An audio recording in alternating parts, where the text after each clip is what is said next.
Tardes, ¿cómo están todos?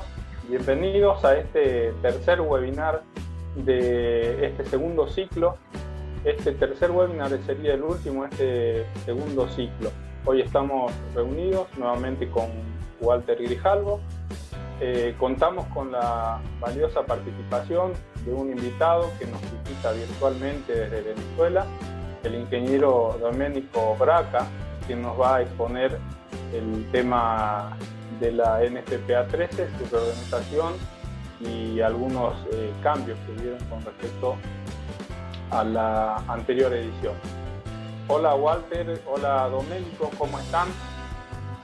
Hola Ignacio, ¿qué tal? ¿Cómo estás? ¿Se me escucha bien? Sí, ¿no? Perfecto. Excelente. Bueno, hola Ignacio, ¿cómo estás? ¿Cómo están todos? Amigos de toda Latinoamérica. Estamos viendo por acá en la lista gratamente que tenemos visitas y apoyo y acompañamiento de muchísimos países de Latinoamérica. Muchísimas gracias por estar aquí y apoyarnos en esta tercera entrega de estas jornadas de webinars en protección contra incendios. Bueno, sí, en esta oportunidad el ingeniero Domenico Braca de Venezuela, amigo de muchos años de trayectoria aquí en esta ruta de la protección contra incendios, hoy nos acompaña desde Venezuela.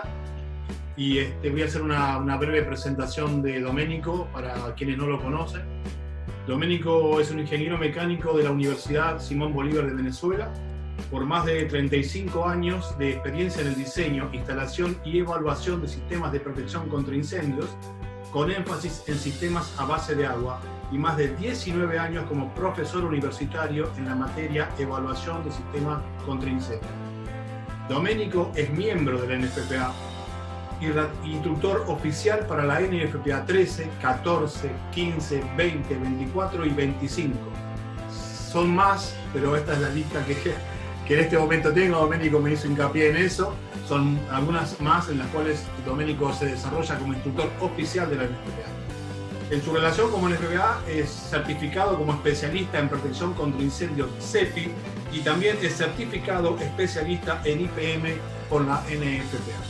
Domenico, espero haber sido justo con tu presentación, haber sido justo con todas las características que tú tienes como de tantos años en esto y en el prestigio que has ganado en todos estos años disertando en toda Latinoamérica. Entonces, amigo, la audiencia es tuya. Muchas gracias, Walter. Muchas gracias, Ignacio. Muy amable. Gracias a vos. ¿Se oye bien? Perfecto. Voy a compartir pantalla entonces. Gracias.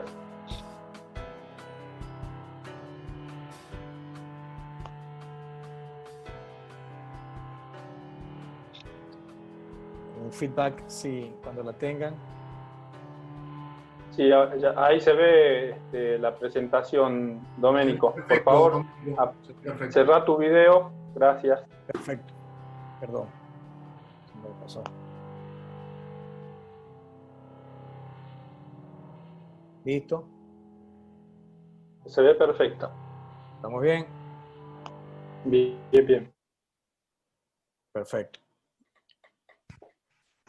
Bien, antes que nada, pues agradecer a Capesi, Ignacio con toda esta iniciativa y Walter por supuesto con José María con esta muy buena idea, excelente idea. Contamos con todo nuestro apoyo, nuestro compromiso y realmente esperamos cubrir las expectativas de todos y tratando de que ser como hemos pensado hacerlo, una especie de conversación donde la idea es enriquecernos con las experiencias que podemos tener entre todos a nivel profesional y compartir un poco lo que hemos tenido la oportunidad pues, de conocer un poquito más a fondo el trabajo que se ha hecho con esta reorganización, esta norma.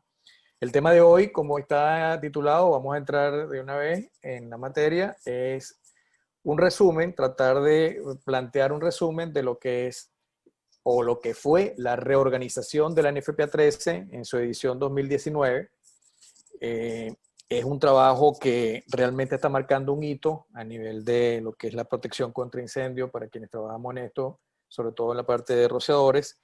Y, digamos, fue una idea bastante buena tocar el punto para poder un poco traer a visualizar disculpen, cómo fue esta faena de esa reorganización, cómo fue que se planteó, por qué se hizo, qué se buscó, cuál fue el objetivo. Entonces, en la medida en que vayamos navegando y surfeando la presentación, la idea es tratar de tener todo copado de toda la norma. Obviamente, no se trata ni de un curso ni nada por el estilo, para eso está la institución, para eso está el FPA y a eso no debemos, así que la idea con esto es simplemente compartir cómo fue que se hizo la reestructuración y en qué consistió. Sin más preámbulo, entonces pasamos a lo que nos ocupa. Si hiciéramos una especie de antecedente y desarrollo de lo que ha pasado con la NFPA 13, tratando de hacer como una especie de un mapa mental, es fundamental que pensemos que es una norma que data desde 1896, lo cual si sacamos la cuenta ya tiene más de un siglo. Aparte de eso, la norma tiene 60 ediciones trabajadas. Cada uno de esos ciclos ha tenido algunos puntos de inflexión, pero realmente este que está trayendo esta edición es interesante, es bien importante y trata de, más adelante lo vamos a expresar, de simplificarnos las cosas a quienes estamos en esto.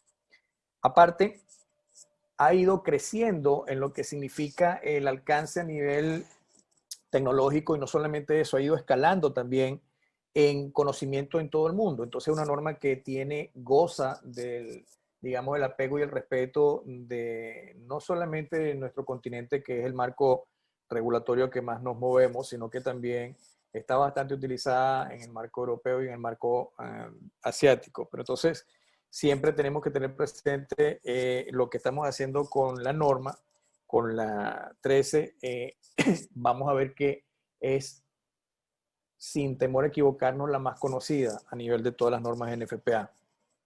Y es importante también que no solamente antes se trabajaba la parte de almacenamiento fuera, estamos hablando de quienes tenemos en esto, ya he visto que están algunas personas en el chat que nos conocemos, algún tiempito veíamos que la parte de almacenamiento no estaba involucrada en la 13, eso fue un hito importante cuando todas las 231 en todas sus letras se incorporaron a lo que es la 13.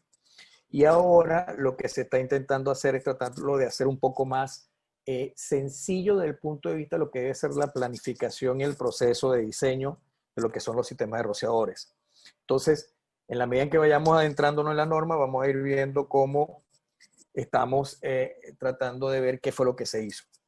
Esto fue algo que se le encomendó a un grupo de tareas dentro del comité. Ustedes saben que cada 3 años se revisa cíclicamente todo lo que significa las consultas públicas, se someten a votaciones, hay 4 reuniones al año, son 12 reuniones por cada ciclo, con lo cual se discute bastante todo lo que se está trabajando en cada uno de estos ciclos. Y lo bueno es que existe un abanico extenso de personas que están trabajando y que realmente lo hacen ad honorem y con la mejor intención de que quede el mejor producto al final. Entonces, fíjense un poco cómo dentro de ese comité se le plantearon unos objetivos muy concretos a este Task Force, o sea, el grupo de tareas, donde se le encomienda la reestructuración de la NFPA 13. ¿Y qué se le pide? En primer lugar, que se aborde con mucho énfasis la dispersión existente. ¿Qué significa eso? Resulta que del mismo tema se hablaba muchas veces en varios capítulos. Entonces, la idea es hacerlo lo más sencillo posible y que todo esté bien estructurado en capítulos diferenciados. Después, tratar de simplificar desde la planificación, hacer una secuencia lógica en cómo se van a ir presentando los requisitos para que el usuario que requiera la norma para diseñar pueda establecer planificación, proceso, diseño y va a ir en un aspecto como debería ser naturalmente el proyecto y no como lo teníamos en las ediciones pasadas, que realmente la norma se leía y se le daba vuelta de muchas maneras. Se trata también como tercer punto de que se eliminen todas las redundancias, o sea, seamos coherentes. Si queremos hacer algo sencillo, algo que elimine la dispersión, entonces también debemos ser coherentes y eliminar las redundancias, porque existían puntos en algunos capítulos repetidos. Entonces, obviamente esto de una u otra manera hacía el trabajo muy ineficiente. Habían algunas lagunas que estaban puestas en la parte de lo que era el almacenamiento que se han intentado cubrir, y vamos a ver cómo se han ido tocando nuevos puntos adicionales a los que ya conocíamos. Se está tratando de hacer algo más sencillo. Si alguien recuerda lo que era el capítulo 8 en la edición 2016, veíamos cómo tenía toda una cantidad inmensa de situaciones con los rociadores. Entonces, en este momento, vamos a ver cómo está planteado, vamos a tratarlo. Quiero con esto sí reiterar que la idea no es profundizar mucho, tenemos el tiempo que tenemos, pero vamos a tratar de abarcar todo el abanico de por lo menos lo que consideramos que es lo más relevante.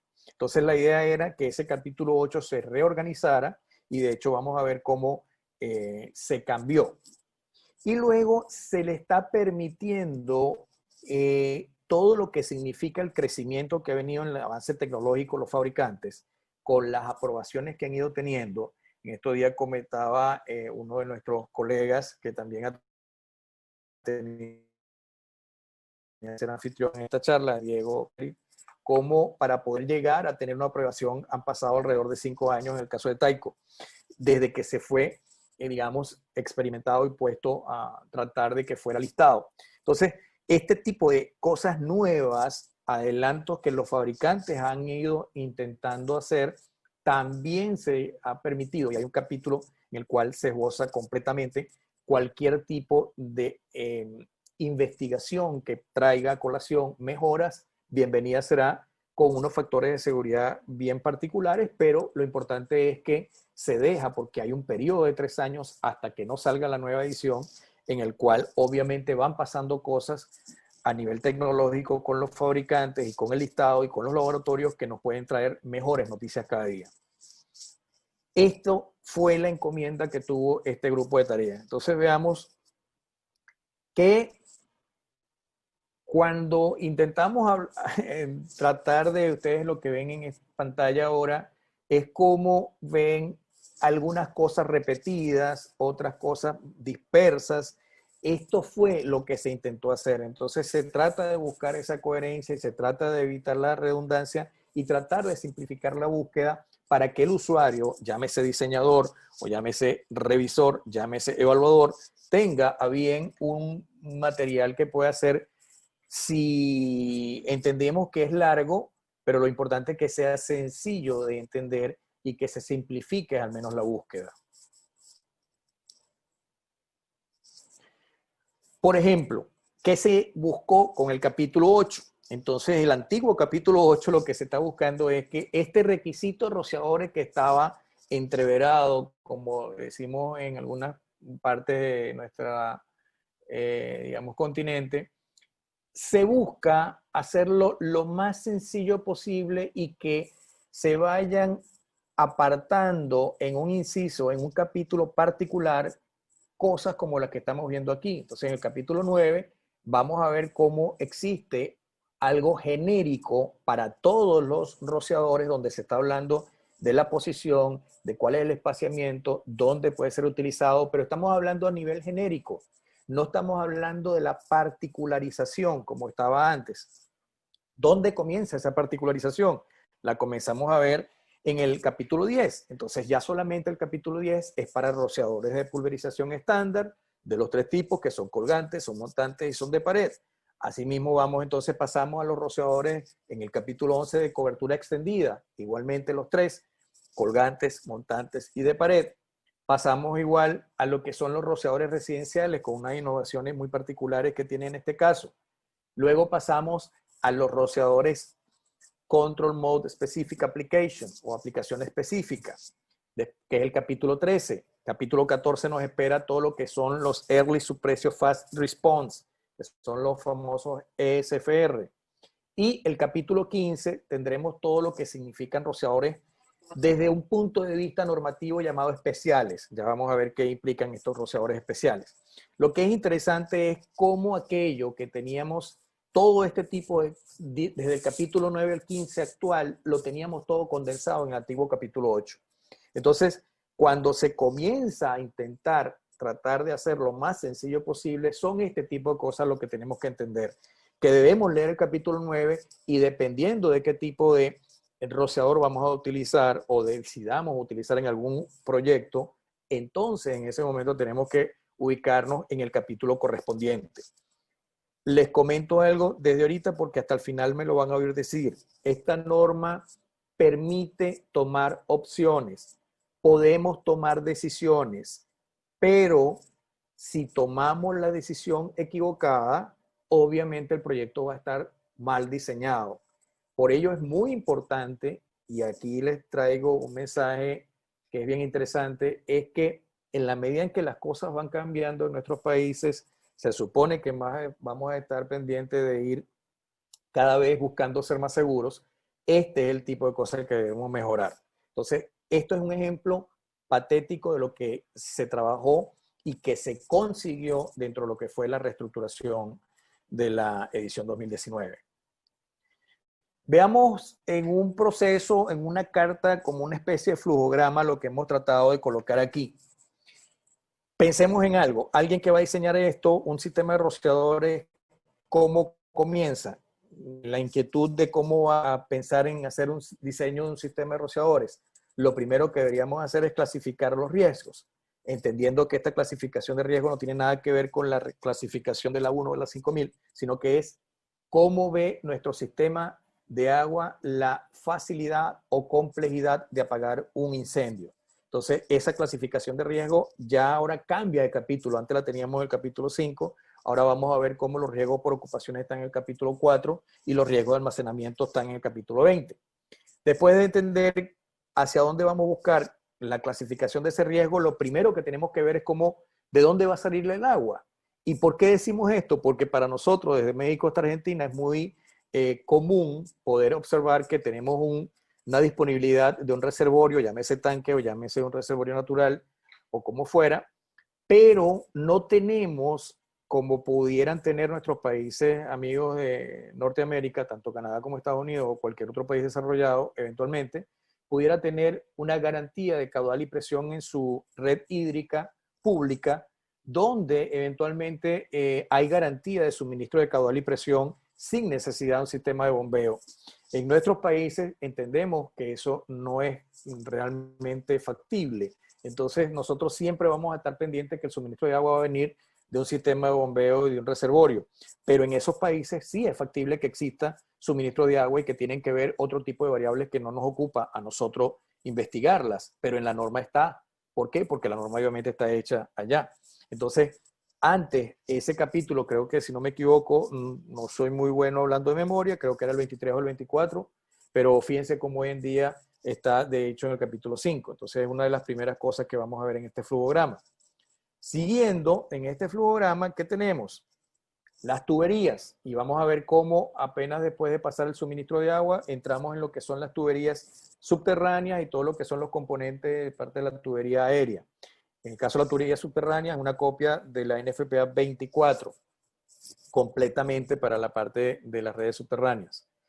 Después de la parte de tubería, esos dos capítulos, vamos a lo que son las reglas generales para ubicación de los rociadores, que es lo que les comentaba ahorita, que estábamos hablando de cómo uno de los capítulos que varió el antiguo 8.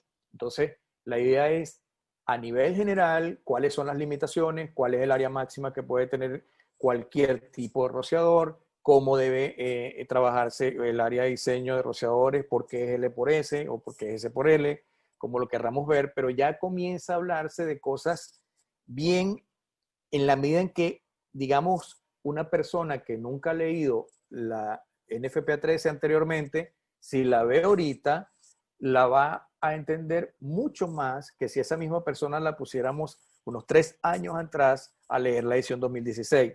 Y ojo, recordemos y tengamos en cuenta que la edición 2016 no fue traducida al español.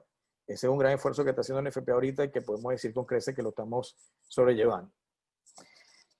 ¿Qué vemos después de cada uno de estas reglas generales? Vamos a entrar en la tecnología específica, vamos a ir viendo cada uno de los tipos de rociadores, cuál es el comportamiento, a qué debemos tener o prestarle más atención, qué debemos tener cuidado, caso de los rociadores de cobertura extendida, caso de los rociadores que son para método de control o los métodos de extinción, los llamados rociadores especiales.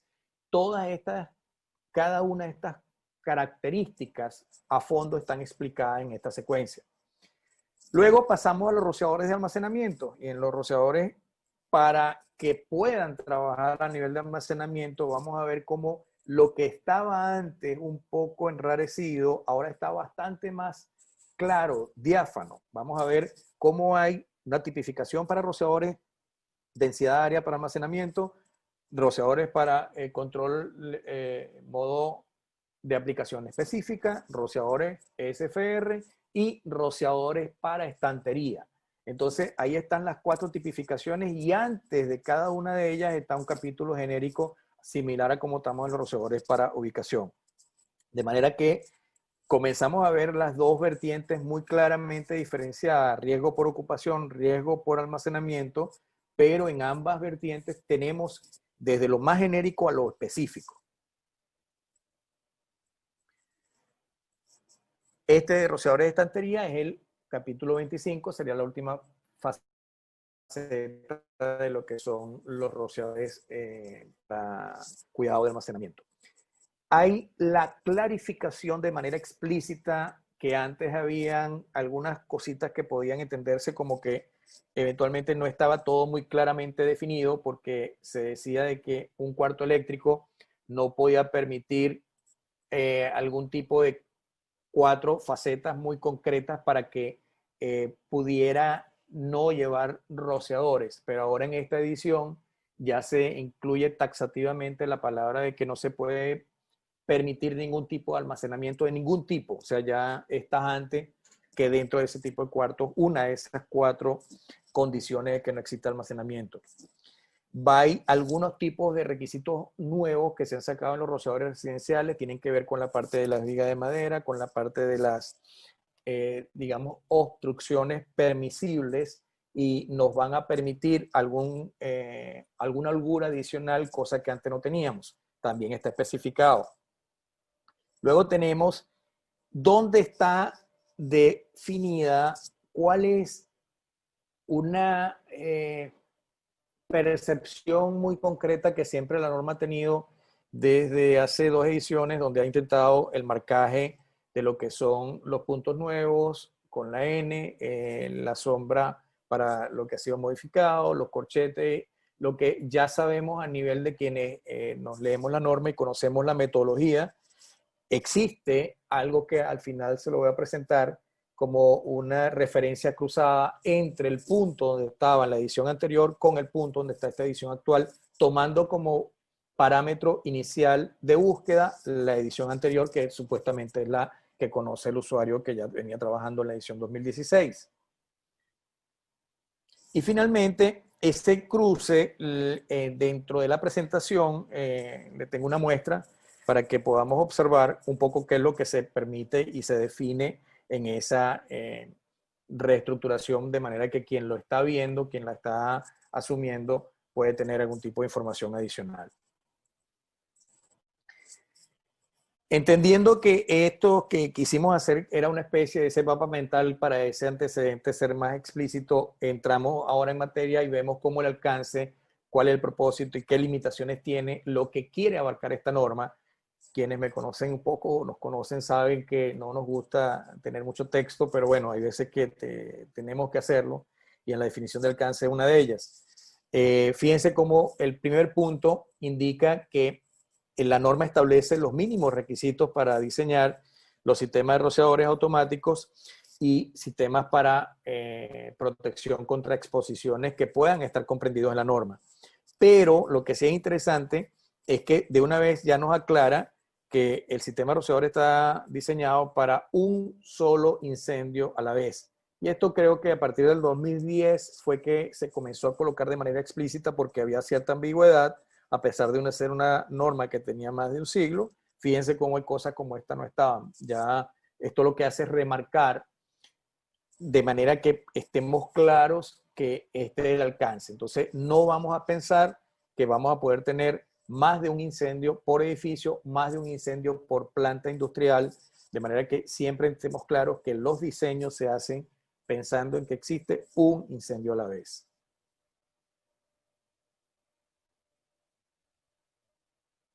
Disculpen.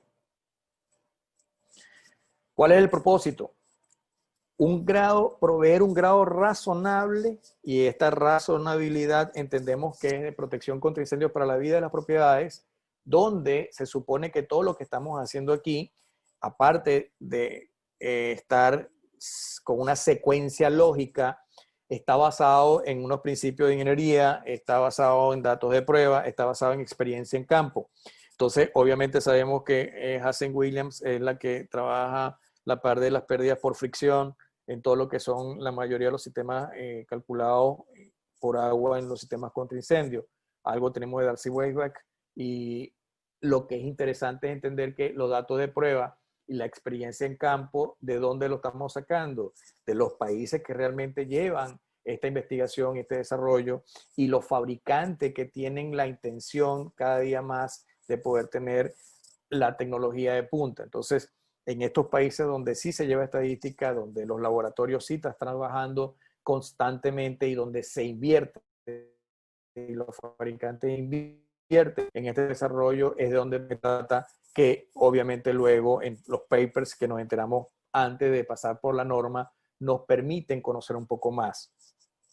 Y luego otro punto que habla de propósito, continuando con el punto anterior, es que son sistemas que están especializados y que obviamente el diseño debería pasar por gente que demuestre la competencia de lo que tiene. Entonces, esto cada día, realmente esta pandemia, dentro de si algo, digamos, bueno puede ser que nos ha traído, es un poco la posibilidad de lo que quienes hemos hablado de esto muy abiertamente, mientras mayor cantidad de gente conozca, tendremos una región más segura, con lo cual ya no existe el monopolio de la información, porque todos podemos ir cada día más enriqueciéndonos a nivel profesional, como les comentaba al principio. Entonces la idea es que en la medida en que podamos ir conociendo, obviamente quienes van a diseñar deben demostrar que tienen experiencia, experticia, que tienen un manejo anterior de lo que se está haciendo, que tienen un bagaje, y que por ello es que le estamos dando este tipo de responsabilidades. ¿Dónde se aplica? Interesante, la aplicación de esta norma va a estar, digamos, buscando la idoneidad del funcionamiento de todos estos elementos que constan dentro de un proyecto para instalar un sistema.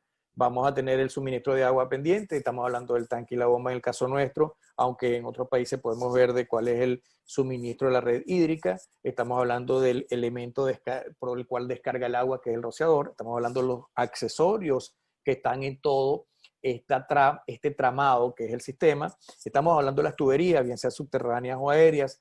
Estamos hablando de toda la valvulería, cuáles son las válvulas que están permitidas, cuáles son las válvulas que se pueden utilizar y cuáles no. Todos los materiales y todos los accesorios, incluyendo la instalación en las redes privadas. Todo esto forma parte de lo que nosotros denominamos como elementos componentes de nuestro sistema de protección contra incendio a base de rociadores automáticos.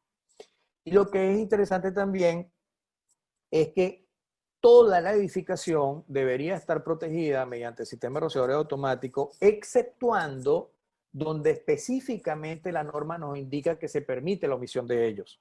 Entonces, esto es interesante también.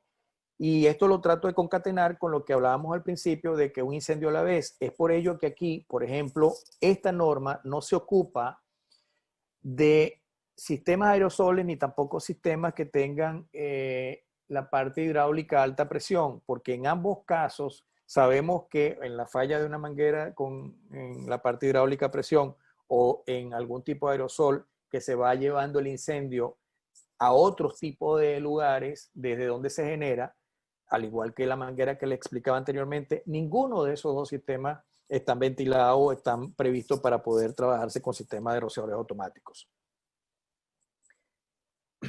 Bien, entonces, si empezamos a entender que estamos en algo que se quiere trabajar y que queremos hacer en esta norma, ya cuando les dije que la norma permite equivocarse o permite tomar decisiones, mientras más asertiva mejor, la idea es que nos va a dar dos objetivos bien fundamentales que tienen que ver con dos variables muy concretas. El primer objetivo es que no cometamos el error de hacer un diseño insuficiente. Y de esto estábamos comentando al principio, eventualmente podemos venir con una serie de charlas posteriores sobre ver qué tipo de pruebas se pueden hacer en algunos tipos de arreglos industriales, pero no es que descargó agua, es que lo que tenemos que pensar es que en agua que se está descargando debe ser la que hemos planificado en un diseño para poder cumplir un objetivo. Y ese objetivo es definir una cantidad, una descarga de una cierta cantidad de agua que va a tener una densidad de flujo por área, densidad de descarga en galones por minuto por pie cuadrado. Entonces, no es que caiga agua, es que me interesa que caiga la cantidad de agua que debemos aspirar a cumplir en nuestro diseño. Nosotros diseñamos para algo, entonces lo importante es que no tengamos un diseño insuficiente. Y lo segundo es que no podemos permitirnos el lujo tampoco de tener un diseño excesivo, porque en el fondo lo que estaríamos haciendo, si lo vamos a ver, en el caso, la primera variable con el primer objetivo, al tener un diseño insuficiente, lo que vamos a tener un pobre desempeño de esa cantidad de agua ante un incendio y lamentablemente no va a poder lograr el objetivo para el cual fue diseñado, bien sea controlar o bien sea extinguir. Y lo peor, en el caso del diseño excesivo, es que vamos a permitir que el propietario gaste una cantidad de presupuesto totalmente astronómica y que de paso lo que se está demostrando es que eventualmente no tenga un adecuado soporte técnico para cualquier tipo de ampliación posterior. Entonces, este rompecabezas que intentamos armar es lo que intenta la norma tratar de hacernos ver en los diseños que debemos ser eficientes. ¿Por qué se ha cambiado la norma? Bueno, porque obviamente vamos en la medida en que conocemos lo que es Amazon, conocemos lo que es la cantidad de crecimiento que tenemos en la parte vertical, ya el mundo no está creciendo a nivel horizontal, sino más bien es vertical, y esto nos trae cambios en los riesgos, ya la industria del plástico, la era después de los años 50 ya ha ido cambiando, entonces tenemos cambio de riesgo y también tenemos cambio de tecnología. Entonces, obviamente al cambiar los riesgos, las cosas se van haciendo de una manera distinta. Ya los espacios van ganando cada vez más y más altura.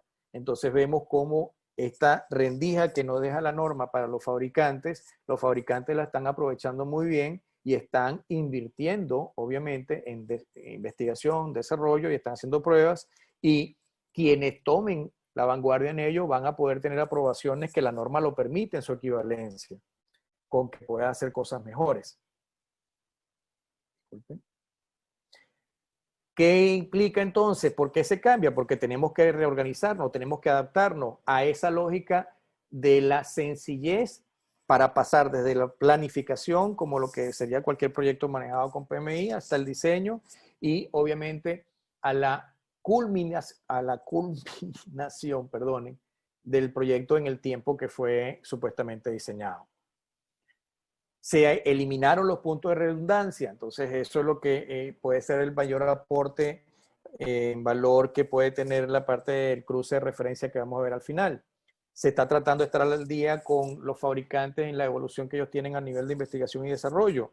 En esto, todos los fabricantes han tenido, conocemos el caso de Reliable, el caso de Tyco y cualquier otro fabricante que bien a nombrar. La idea es que todos puedan entender. ¿Cuáles serían esas líneas gruesas entonces de los cambios que está trayendo esta norma? Se ha visto no solamente cambios, sino que también se han hecho actualizaciones técnicas necesarias. Se trabaja en el proceso facilitado de ir desde lo que es la clasificación del riesgo, donde está el suministro de agua, para buscar cuál es el tipo de rociador y llegar después con la parte de cálculo, dependiendo si es ocupación o si es almacenamiento. Ya ahora hay capítulos independientes para cada tipo de rociador, que es lo que les comentaba en el desgranaje que hicimos del capítulo 8, cuando se abrió en todos los capítulos del 9 hasta el 15. Y tenemos también capítulos independientes para los diferentes tipos de almacenamiento, que es lo que del almacenamiento genérico, que es los conceptos iniciales que están en el capítulo 20, pasando por 21, 22, 23, que son los que modo de control de densidad área, modo control específico y Early Suppression Fast Response, el SFR, para después terminar con el capítulo que se le permite a los fabricantes tener cualquier tipo de aporte, que sería el 24, y el 25 son los rociadores en estantería. Entonces, del 20 al 25 es almacenamiento. ¿Qué se busca? ¿Cómo se organiza? ¿Qué es lo que tenemos? Se respeta el manual de estilo en el FPA. Recordemos quienes estamos trabajando en esta área que los primeros 4 capítulos siempre tienen que ver con lo que es la administración, las publicaciones de referencia y las definiciones. Ustedes ven que no le puse el 4 por una razón muy elemental. En este caso, si bien el 4 está como requisitos generales o requerimientos generales, también es cierto que en el 4 ya comenzamos a ver cuáles son las características de los riesgos. Entonces, se comienza con la definición de los riesgos por ocupaciones. Entonces, del 4 al 6, vamos a ver los requerimientos generales que están en el capítulo 4, la clasificación de los riesgos que está en el capítulo 4, y vamos a ver cómo vamos planificando el proceso de diseño de ese sistema de rociadores. Lo vamos a ver en el 5, lo vamos a ver en el 6. Capítulo 7 al 9, vamos a ver los diferentes requisitos que debe tener un sistema de rociadores. Entonces, ahí vamos a ir ahorita poco a poco a ver hacia dónde estamos caminando. Capítulo desde 10 hasta el 18, les comentábamos que los rociadores pulverizadores estándar, el 11 tenemos lo de cobertura extendida, el 12 tenemos lo que son los rociadores residenciales, el 13 tenemos lo que significa rociadores de CMCA, el 14 lo que es rociadores SFR, el 15 lo que son rociadores especiales, llamados rociadores especiales por la norma. En el 16 va a estar la parte de todo lo que es tubería, válvulas y accesorios. En el 17 va a estar todo lo que es soportería, y en el 18 la soportería antisísmica. El 19, un capítulo muy importante, habla de los enfoques de diseño. Esos enfoques de diseño que estaban en la edición pasada en el capítulo 11, ahora están en el capítulo 19. Vamos a tocar algo en la presentación, no es un curso, pero sí algo lo vamos a tocar. Del 20 al 25 les comentaba que son los requisitos de almacenamiento, cómo se deben colocar los rociadores, cuáles son las tablas que se deben utilizar. Está específicamente hablado en esos 5 capítulos. Todo lo que son ocupaciones especiales, que son denominadas ocupaciones especiales, todas las que de una u otra forma nos llevan a alguna norma específica de la NFPA. En la 13 hay 30 ocupaciones especiales redactadas en ese capítulo 26. Cada una de esas ocupaciones especiales está referenciada a una norma típica, específica, que lo va a tratar esa ocupación especial dentro de las normas que tiene NFPA. El capítulo 27, muy importante, cómo se debe presentar la documentación técnica. Nosotros tenemos que hacer un proyecto que pueda ser revisable, auditable, comprobable, primero por la autoridad competente, que puede ser cualquiera de las que nosotros ya conocemos, y segundo también por pares, porque puede ser cualquiera que pueda estar revisando nuestra ingeniería, de manera tal que ya la NFPA homologa la forma de presentar la información, de manera que todos estamos obligados a presentar la información de esa manera. Ahí voy a hacer bastante hincapié. En la 28 que vamos a tener lo que son las pruebas de aceptación inicial. Como en toda norma NFPA, siempre van a estar los protocolos de prueba de aceptación inicial. La idea ¿cuál es? Se diseña, se instala y obviamente debemos tener una documentación técnica que va a ser la partida de nacimiento y el dossier completo técnico para el usuario final a lo largo de la vida útil del sistema. Y ese protocolo de aceptación inicial va a ser la referencia que vamos a tener cuando se vayan a hacer las pruebas que tengamos que ver con lo que vamos a ver ahora en el capítulo 31, que son los protocolos de IPM, inspección, prueba y mantenimiento.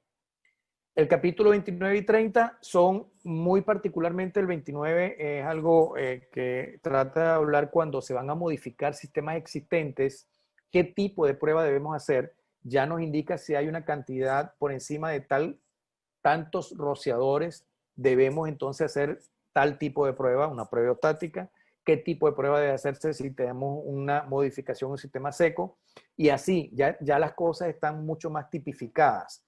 Y otra cosa es los sistemas marítimos. Todo lo que tenga que ver con la parte marítima está planteada en el capítulo 30. Finalmente, el capítulo 31 habla de los protocolos de inspección, prueba y mantenimiento deben hacerse como lo indica la NFPA 25, que es quien tiene que ver con todo lo que se debe hacer a nivel de inspección, prueba y mantenimiento para los sistemas basados en agua. Después de esto están los apéndices. Hay 6 apéndices que más adelante vamos a tratar de desarrollar. Entonces, visto que someramente hicimos un poco, agrupamos cada uno de los temas, vamos a tratar ahora de ir un poco más en particular sobre qué tiene, cómo quedó, que es el resumen a lo cual nos hemos, digamos, ventilado con esta charla. Capítulo 1, estamos claros, de acuerdo al manual de estilo, el 1, el 2 y el 3 no varían mucho, pero ¿qué es interesante? Ya vimos los pormenores del capítulo 1 en lo que se refiere al alcance, limitaciones y cuál es el propósito del sistema. Pero fíjense, y el capítulo 2 sabemos todo que son las publicaciones de referencia. Pero fíjense en el capítulo 3, las típicas definiciones oficiales que tenemos para NFPA, igual que en todas las normas, aprobado, autoridad competente, listado, debe, debería y norma, siempre van a estar. Pero aquí hay alrededor de 300 definiciones adicionales. Y un punto interesante es que ahora esta definición está organizada en orden, pero en inglés. ¿Qué quiero decir con esto? Que en la medida en que vayamos a tener que buscar algo, pensemos cómo se escribe en inglés y lo vamos a tener entre paréntesis. No va a estar ordenado alfabéticamente en castellano, va a estar ordenado alfabéticamente como viene en inglés en su edición original. Esas 300 definiciones son muy importantes tenerlas en cuenta. Aquí tenemos un par de ellas y se las voy a hacer ver para que quienes no profundicen mucho con el tema vean la particularización que tiene la norma cuando va a hablar de las definiciones. Y siempre nos vamos a tener que ir al capítulo 3 para entender de qué es lo que se está refiriendo. Siempre se lo trato de hacer ver. Es sano, es bueno, es muy, digamos, enriquecedor para todo lo que estemos leyendo, pasearnos por el capítulo 3. Siempre funcionan los sistemas de rociadores. Fíjense en esto está tomado el artículo de justamente uno de los pocos que podemos tener a nivel de data de lo que significa el análisis de la división de investigación de la NFPA. Esto fue en el ciclo 2011-2014. Aquí, sin entrar en detalles, vamos a resaltar estos dos. Fíjense que o no fue suficiente el agua descargada o el diseño inapropiado del sistema. Si nosotros sumamos esos dos, estamos hablando de un 35% de fallas en los pocos sistemas que fallan. Eso sí es importante. Estamos claros que los sistemas de rociadores son los más eficientes y con 1 o 2 rociadores la mayoría de los sistemas van a funcionar y van a tratar de controlar el incendio. Pero en los que fallan, 5% es diseño inapropiado, pero ¿por qué no fue suficiente el agua descargada? Puede ser razones, tendremos de más de verlo en algún momento que hagamos alguna charla sobre IPM, pero también hay porque haya habido, puede ser que el sistema esté nuevo y tampoco se haya logrado la densidad de descarga que se haya tenido que hacer. Entonces, aquí es que tenemos los problemas. Allí es donde tenemos que trabajar y este 35% es el que tenemos que atacar con la supuesta facilidad en el proceso que tenemos ahorita a nivel de planificación y desarrollo del diseño. En este video, lo que tratamos de ver cuál es la diferencia que existe entre un sistema, y obviamente aquí hablamos de la inversión hecha por la parte de los laboratorios, cuando algo está protegido con rociadores y cuando no está protegido con rociadores. Entonces, existe probablemente algún tipo de falsas premisas que son importantes, que esos paradigmas los tratemos de eliminar, y para eso son este tipo de pruebas y en la medida en que podamos, pues la estamos mostrando. Entonces, obviamente sí hay diferencia entre algo que tenga rociador y algo que no lo tenga. Entonces, hacia allá es que tenemos que tratar de ir y hacia allá es que debemos supuestamente trabajar. Voy a adelantar. Obviamente llegamos a la parte de flash over y a dónde queremos llegar. La diferencia, obviamente, en un caso no teníamos, ¿verdad?, ningún tipo de rociador y en el otro sí. Entonces nosotros tenemos que salvar vidas, aparte de lo que significa la protección a los bienes y activos y a la continuidad operativa, continuidad del negocio, al medio ambiente. La esencia de todo esto es salvar vidas. Y así está pensado. El rociador está más pensado para lo que significa controlar y evitar que un incendio destruya una propiedad, pero igualmente estamos salvando vidas cuando estamos hablando de habitaciones. Lo de un incendio a la vez, aquí podemos verlo en la parte de la izquierda. Vamos a ver cómo no es que vamos a pensar que vamos a tener un incendio en el primer piso y un incendio en planta baja. La idea es que es en uno de los dos donde vamos a tener el incendio y para eso está diseñado el sistema de rociadores. Siempre se tiene que diseñar con la parte hidráulicamente, no geográficamente, porque puede ser que esté cerca, pero lo importante es que la hidráulicamente más desfavorable, esa es la que es mandatoria para la parte de diseño. Por ejemplo, aquí hay en lo que les decía en la parte de definición, fíjense, las características de un rociador está especificada en una definición, en esa que ustedes ven ahí el numeral 332052. ¿Cuáles son las propiedades de un rociador? Estas propiedades le definen su capacidad para controlar o extinguir. Si el RT es de un valor que sea menor de 50, va a ser de respuesta rápida. Si el RT es mayor de 80, va a ser un rociador de respuesta estándar. La diferencia es que uno de 3 milímetros, pero lo importante es que existe una característica intrínseca de ese rociador que le está dando un nombre y apellido. El rango de temperatura, vamos a ver más adelante el rango de colores, cómo está en la parte del bulbo y cómo está en la parte de los brazos del rociador. El coeficiente de descarga, que tiene que ver justamente con el diámetro de la descarga de ese rociador. ¿Cuál es la orientación que tiene nuestro rociador? Si es en un deflector que es, en este caso, pendiente, o en el caso de la derecha, que es montante, o si es uno que sea de pared. ¿Cómo es la distribución en ese patrón de agua? ¿Qué vamos a tener? Es distinto un rociador SFR que un rociador de cobertura extendida. ¿Cuáles son esas condiciones de servicios especiales que va a estar dado para eventualmente trabajar en lo que signifique riesgo de, por ejemplo, sitios que tengan alta cantidad de corrosión? Tienen que estar barnizados de fábrica, no es que nosotros vamos a poder pintar el rociador. Entonces, estos son los componentes de un rociador. Aquí están los brazos, el frame, el arco, el deflector, el bulbo. En este caso se puede observar que el bulbo es de respuesta temprana, el orificio de descarga, y aquí está el código de colores. Más adelante vamos a ver otros también colocados ya con el rociador. Entonces, en este caso, el de 3 milímetros, como está aquí, es de respuesta rápida. El de 5 milímetros, disculpen, es respuesta estándar. Otro concepto muy interesante, el concepto del sistema de rociadores, ya viene en la definición.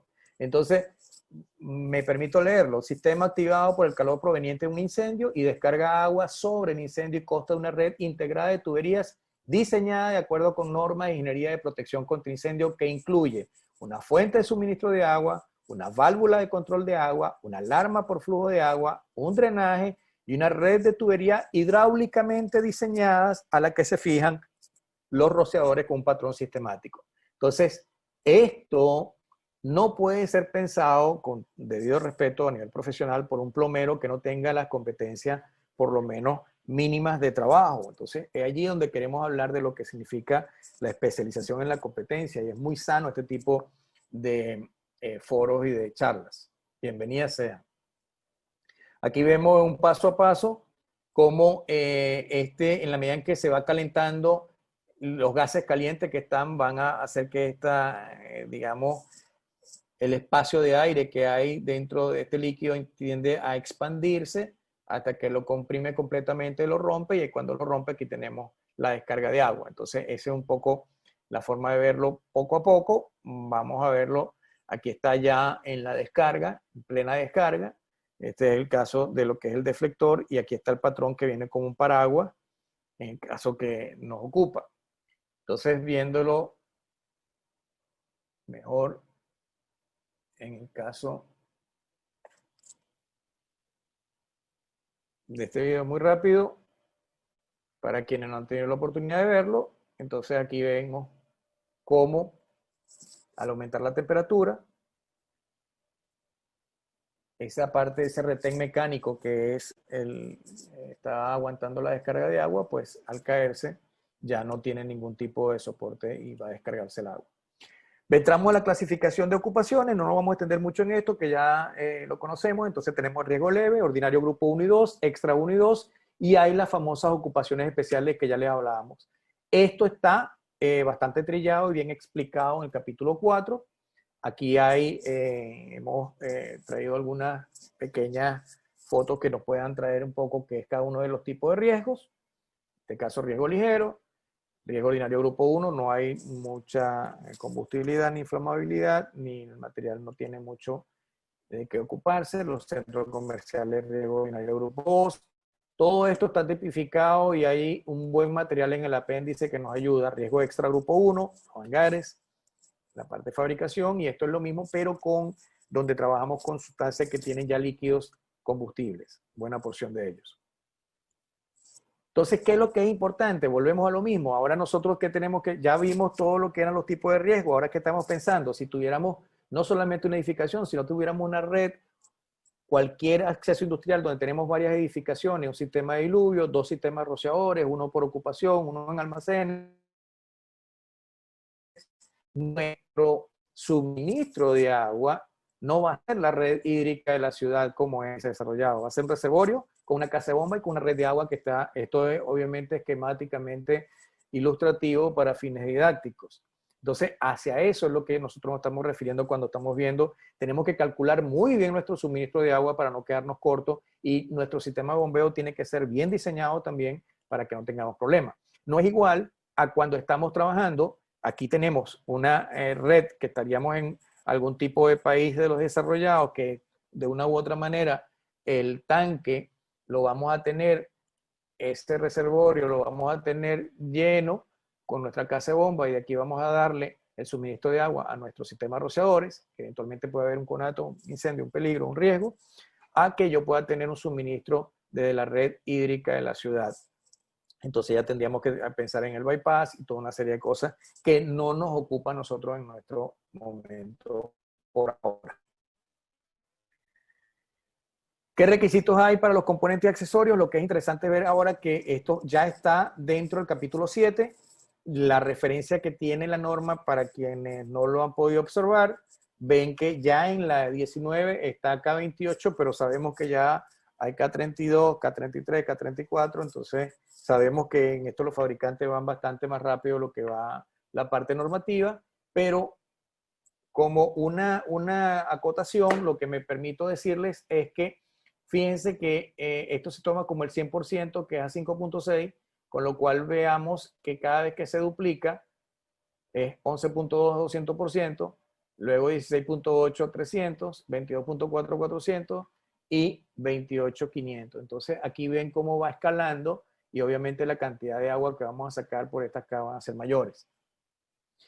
Igual que la temperatura ya está tipificada por la clasificación del tipo de, digamos, de lo que va a ser el rociador cuando se está analizando en la temperatura máxima de techo, que la podemos medir no un día, sino con una frecuencia más o menos orientada.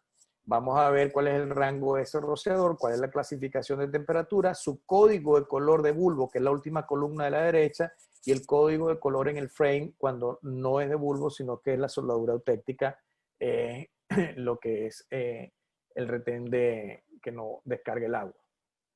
Aquí vemos ambos. En la parte superior están los códigos de colores con el bulbo, que está, cada color corresponde a un rango de temperaturas, y en este caso la soldadura eutéctica no va a permitir que haya ningún tipo de colorante, entonces el color se le pone en algunos fabricantes arriba, otros en el brazo. Esto es bien dificultoso para observar cuando estamos haciendo la IPM, como muchos ya se habrán dado cuenta. Los tipos de rociadores no vamos a hacer mucho énfasis, los conocemos: sistema húmedo, sistema seco, preacción y diluvio, son los más no es que sean los únicos, son los más comunes y en ese mismo orden son los que más se utilizan. Primero los húmedos, luego los secos de acción y finalmente diluvio. Otro tipo de aplicaciones no tan comunes son los que existen para la parte marítima, luego los multiciclos que no son muy eficientes porque obviamente entran en un proceso de on-off dependiendo de cuán calientes estén los gases de combustión en el techo, los que es anticongelante para la parte de las cavas, la protección contra exposición con unas aplicaciones muy particulares, los espacios refrigerados en donde también tenemos claramente no solamente por la parte de los inviernos, sino porque tengamos temperaturas menores de 4 grados centígrados o hacia abajo, en los espacios refrigerados de las cavas frigoríficas, los equipos de cocina y sistema de ventilación y los que son usados como detectores de línea piloto para los sistemas de agua pulverizada que están en la 15. Entonces, bueno, aquí vamos viendo cada uno de ellos. El sistema húmedo está toda la tubería llena de agua, nada más muy someramente explicarlo muy por encima. Está toda la tubería llena de agua. Cuando se abre uno de los rociadores, se abre la carpeta y se descarga de una vez el agua. Paralelamente se llena lo que es la cámara de retardo. Va eventualmente, si no hay un switch de flujo, aguas abajo de la válvula de alarma, con el switch de presión que está aquí, podemos tener una señal eléctrica de supervisión de que se activó el sistema y vamos a tener localizada con el water alarm o con la alarma hidráulica producto de la misma agua que pasa por ese orificio. Aparte de este sistema húmedo está el sistema seco, que obviamente lo que tenemos aquí es aire a presión, el agua llega hasta la válvula, esto está confinado y obviamente debe mantenerse una temperatura para evitar congelamiento. Esto, al momento de tener alguna activación, primero se va a purgar el aire y luego se va a descompensar el diafragma que sostiene la válvula de agua cerrada. Más o menos así se ve lo que es una descarga de lo que tendríamos en las aplicaciones. Aquí tenemos compresores, este es un sistema seco, tenemos agua hasta aquí. Cuando va a haber el incendio,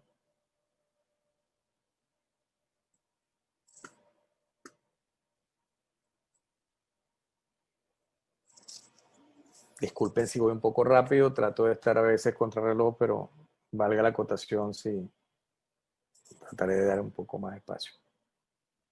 Lo que se intenta visualizar es todo lo que tiene a nivel de instrumentación el sistema seco a diferencia del sistema húmedo. Entonces el sistema húmedo era muy sencillo, el sistema seco es, y más aún será el sistema de preacción.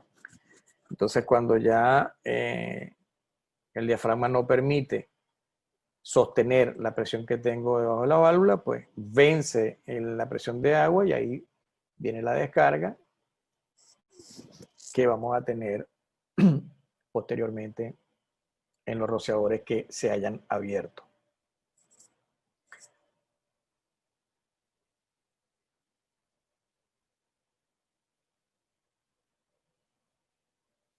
Obviamente ahí traté de arrancar la jockey, va a arrancar la jockey, pero no se supone que si la jockey está bien diseñada, no debería ser capaz de manejar el caudal requerido ni siquiera por un rociador.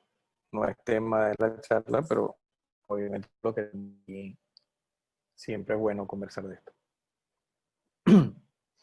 Después que vence, ahí tenemos la descarga. Solamente, y eso es importante, solamente por el rociador que se ha abierto, no por todos los rociadores. El sistema de preacción, aquí lo que tenemos es que vamos a tener un sistema de detección que nos va a dar una señal en un panel de control de incendios y este panel de control de incendios va a llevar la señal hasta un solenoide que nos va a aperturar, va a permitir que exista la diferencia de presión que normalmente mantiene el diafragma cerrado a nuestro válvula de descarga. Entonces, lo que hacemos es, como su palabra lo dice, hay una acción previa con el sistema de detección, se precarga, por llamarlo de una manera, el agua. Eso lo que va a hacer es que evitemos que tengamos situaciones de descarga donde no la querramos, o sea, que evitemos descargas imprevistas.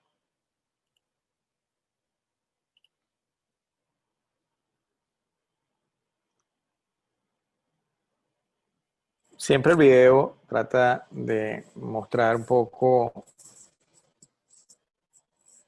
de manera animada lo que probablemente nos cueste explicar. Esto ayuda. Disculpen.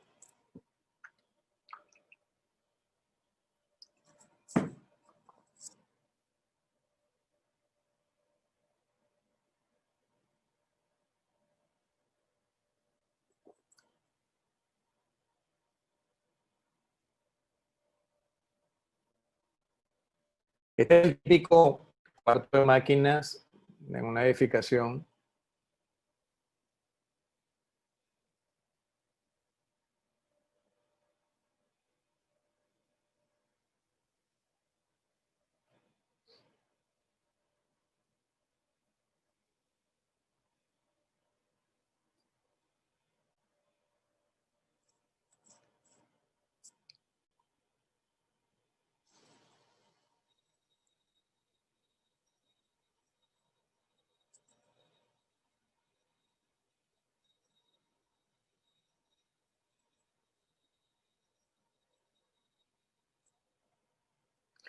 Bien, eso fue el caso de fracción. En el caso de diluvio, como ven aquí, lo importante en el caso de los sistemas de diluvio es que en este caso tenemos una tubería piloto. Aquí está el incendio, esta es la detección. La tubería piloto no tiene nada que ver con la extinción, simplemente la estamos usando para evitar una inversión adicional en detección.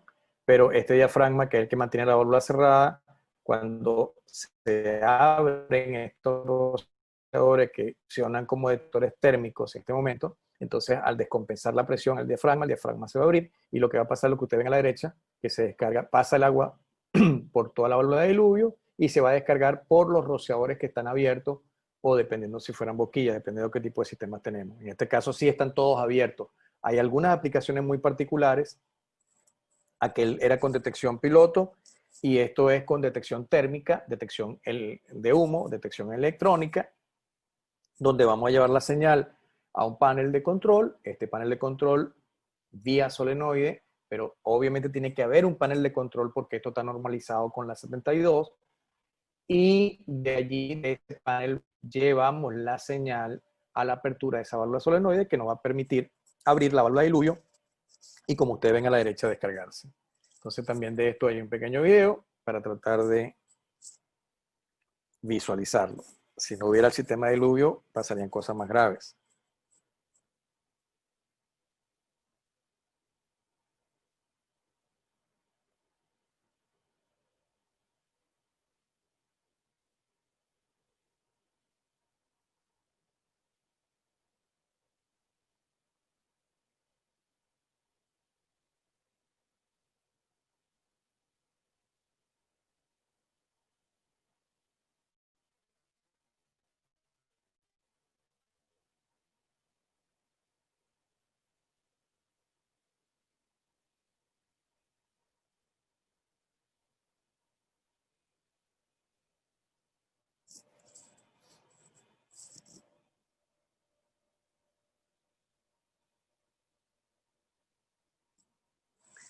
Eso es lo importante. Con un sistema de diluvio, lo que intentamos hacer es que justamente ese incendio no crezca y sí es verdad que se extingue totalmente el incendio. Son aplicaciones muy particulares, pero son bien importantes tenerlas en cuenta. Ok, entonces la inquietud debe estar, y por ello que decíamos, la aplicación es lógica pensar cuál es el sistema que debemos usar, y entonces para ello están los tipos, cada una de las aplicaciones que tenemos que tener. En el capítulo 9 comienza a tener la parte general. Los rociadores tienen que estar ubicados en toda la edificación. Entonces no podemos pensar en que en algún sitio sí, en otros no, a menos que explícitamente nos indique la norma que no deben estar. No deben exceder el área máxima que están ellos sujetos a protección. Se supone que cada uno debe de proporcionar supuestamente un desempeño adecuado a cómo está diseñado dentro de los tiempos que están normalizados y cómo es el patrón de distribución del agua. Ya expliqué la parte de la omisión donde podemos permitirla, y tenemos que tener en cuenta que siempre que nos indique que el desempeño de la norma en la parte de equivalencia lo dice bien claro, si tenemos mejores desempeños de lo que eventualmente tenemos, bienvenido sea. Cada cosa que tienda a mejorarse, que esté certificada, que esté listada, pues bienvenida será. La autoridad competente lo sabe. Los rociadores están normalizados, así están troquelados, pueden ver la parte de la temperatura, pueden ver el tipo de rociador, Quick Response, 68 grados centígrados.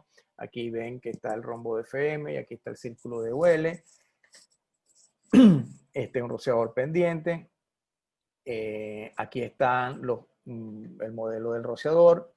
La temperatura está en grados centígrados y en grados Fahrenheit.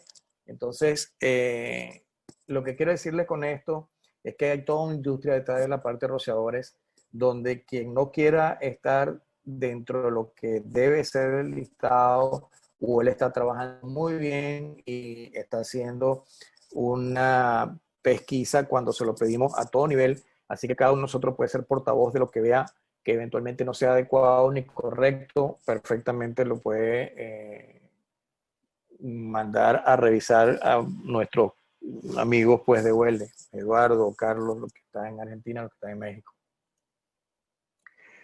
Desde el 10 al 15 que tenemos todos los diferentes tipos de rociadores que hay. Entonces ahí vamos a ver que hay que están de una u otra manera, bien sea por el desempeño que ellos tienen o bien sea para el tipo de diseño al cual están trabajados. Entonces en la columna de la izquierda están los diferentes tipos. Hay el control modo densidad área, aplicación específica, resistente a la corrosión para las aplicaciones industriales donde esta exista. Rociadores secos, ya dijimos cuál es su aplicación. Los ESFR, sabemos en la parte de almacenes donde están. Los cobertura extendida, que tienen algunas limitaciones, pero también abarca bastante cantidad de área. Los institucionales para la parte clínica y para la parte clínica de la parte mental y la parte de las prisiones también. Los rociadores de estantería, las boquillas abiertas, los rociadores de estilo antiguo, llamados así en los sistemas antes de los años 50 o 60, los rociadores abiertos, los rociadores decorativos que también están listados y aprobados, los detectores que están usados como línea piloto, los que son de Quick Response, los Quick Response con Extended Coverage, los de respuesta rápida, los residenciales, especiales y los pulverizadores estándar. Entonces aquí hay una amplia gama y todos están tocados en esos capítulos del 10 al 15. Entonces aquí lo que vamos a hacer es pasar muy rápidamente la foto para que se vean. Más o menos de esto creo que no habría mucho, no hay cambios en lo que se refiere a cuáles son los tipos de rociadores. Lo que ha habido cambio es en dónde está la información y cómo se muestra. En la parte de rociador residencial había un cambio que es interesante a nivel de ubicación. La parte de los rociadores de repuesto es muy importante tener el cajetín con los rociadores adecuados y las cantidades están aquí. Hasta 300 rociadores hay que tener mínimo 6 rociadores de repuesto del mismo tipo que estén instalados. Entre 300 y 1000 debe haber 12 y más de 1000 24. Si hay más de un tipo, entonces deben haber más de una caja. Así como le damos la inquietud del sistema, también nos gusta dejar esta inquietud, cuál es el rociador que deberían usar. Para eso está lo que debemos estudiar. Capítulo 16 abarca lo que tiene que ver con algo que tiene que tener claro todos los que están en este foro. La instalación de todos los componentes, tubería, válvula, accesorios. En esta lámina hay dos cosas que son importantes visualizar. Número uno, este tipo de válvulas. Y número dos, veamos aquí en este manómetro. Entonces, aquí no se está aplicando el kit de alivio como debería estar. Esto es una válvula de alarma. Entonces, este es el tipo de cosa a la cual deberíamos abocarnos a tratar de evitar. Y por eso es muy bueno este tipo de cosas. Este es el kit de alivio. No cuesta mucho. Todos los fabricantes lo tienen. Es una inversión muy sencilla. En un puerto previo a la válvula, después de la válvula va a estar. se saca por la misma tubería de drenaje, el hardware es muy económico y todas las válvulas de alarma lo deberían tener para evitar de que la temperatura que está por encima nos vaya a hacer el efecto en la presión de colocarnos altas presiones por encima de la clapeta, aguas abajo, hidráulicamente hablando. Dentro de ese tipo de instalaciones podemos ver lo que existe, la típica foto que está el montante, la válvula mariposa, esta sí, es una válvula que es de cierre lento, el switch de flujo, el manómetro y la descarga que tenemos cuando vamos a hacer la prueba con la 25. Esto es una estación de control por piso. Nótese cómo estaba bien con la parte de identificación. Post Indicator Valve supervisado. Aquí a la derecha, válvula de alarma, cámara de retardo y switch de flujo. Y aquí vemos la etiqueta. Y aquí sí pueden ver cómo los manómetros están igualados. Esta es una válvula de compuerta de vástago ascendente en un corte. ¿Y por qué esta y la de mariposa son las válvulas que se utilizan en la parte de incendio? Porque ambas son de cierre lento y ambas son visibles desde lejos en su posición abierta o cerrada. A la derecha tenemos el switch de flujo con un retardo que es programable por encima de los 15 segundos. Es una clapeta. Es interesante usarla solo para casos rociadores. No sugerimos colocar switch de flujo para diluvio. Todos los elementos de las diferentes alarmas. Este es el Water Motor Alarm. Hay también campanas que son ya eléctricas. Este es un switch de presión, el switch de flujo. Aquí está el switch supervisión de posición de válvula, que es el que se coloca en la muesca del vástago de la válvula, indicador de nivel de agua en los tanques, válvula, la idoneidad de los equipos viene dado por los listados, las tuberías, todas deberían ser tuberías listadas para el uso que debemos tener.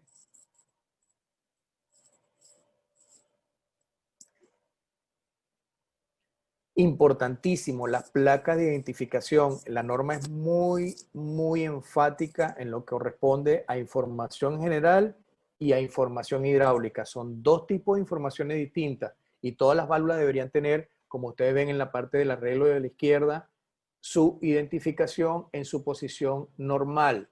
Y a la izquierda ustedes pueden ver, a la izquierda de la foto de la derecha, pueden ver todo el resumen hidráulico. Aquí podemos ver dos tipos de información. El de la derecha está la densidad de descarga .15, el área de diseño 2500 pies cuadrados, cuál es el caudal del diseño del sistema, cuál es la presión residual del sistema en la base del montante y en qué fecha fue realizado. En el caso de la izquierda podemos ver qué es la etiqueta que está haciéndose cuando se hace el mantenimiento, con la I o la P, dependiendo de lo que toque.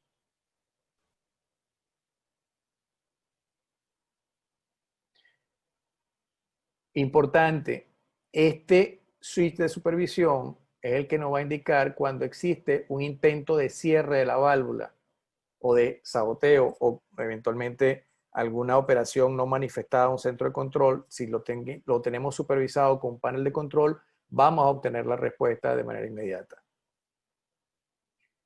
Igualmente en la válvula mariposa, como la que está aquí, ya ustedes pueden dándose cuenta cómo hay veces que no corresponden con la realidad, ¿no? En la posición normal. Como también en la parte derecha podemos ver lo que no debería ser. Estas son las cosas de las cuales deberíamos aprender. Capítulo 17 y 18 tienen que ver con todo lo que es la soportería. No, obviamente el 17 en la soportería normal, con toda la cantidad de soportes que están listados, y el 18 con la soportería antisísmica, como lo que ustedes ven aquí también. Y el capítulo 19, el enfoque de diseño, donde hay muy diferenciado las dos cosas, que significa el modo de control con el modo de supresión. Por todo es conocido que esta es más o menos la curva de la parte de desarrollo de un incendio. Entonces, obviamente, en esta fase de precalentamiento, preignición, antes de que la pendiente suba, tenemos esta fase de crecimiento. Y los rociadores son los detectores que más tardan, si lo queremos llamar de una manera. ¿Por qué? Porque funcionan como un detector térmico. se activan es cuando la temperatura de los gases calientes los activan a ellos, valga la redundancia. Entonces, cuando se activa un rociador en el modo de control, nosotros vamos a tener eventualmente una extinción después de un tiempo moderado. Obviamente vamos a parar el crecimiento de la cantidad de HRR y la cantidad de energía generada por ese incendio, como si no tuviéramos el rociador. Pero al tener el rociador en modo de control, aquí tenemos una atenuación hasta que finalmente pues logramos extinguir el incendio. Pero en el caso de los SFR, fíjense cómo nosotros tenemos en poco tiempo la supresión del incendio.